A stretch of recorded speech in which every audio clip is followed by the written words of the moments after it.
POCSO कायद्यांतर्गत दाखल असलेल्या गुन्ह्यामध्ये आरोपीविरुद्ध साक्ष दिल्याच्या रागातून साक्षीदाराच्या मोटारसायकलला आग लावल्याच्या प्रकरणात जिल्हा व सत्र न्यायालय इचलकरंजी यांनी सबळ पुराव्याअभावी 2 आरोपींची निर्दोष मुक्तता केली आहे.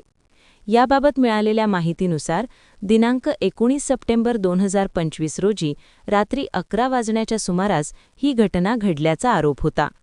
फिर्यादी साक्षीदाराच्या घराचे गेट उघडून बेकायदेशीरपणे घराच्या आवारात प्रवेश करून आरोपींनी साक्षीदारास धमकावले.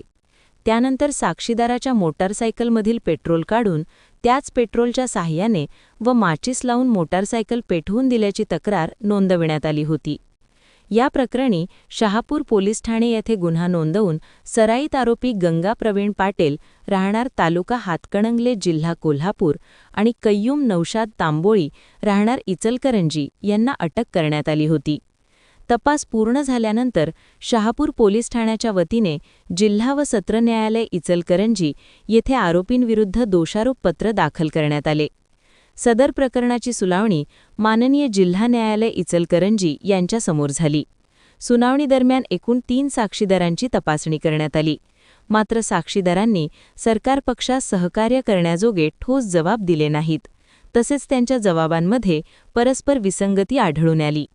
दरम्यान आरोपी पक्षातर्फे ॲडव्होकेट वियाज बांडार, ॲडव्होकेट परवेज सनदी आणि ॲडव्होकेट शाहनवाज मणेर यांनी साक्षीदारांचा उलट तपास घेत प्रभावी युक्तिवाद केला.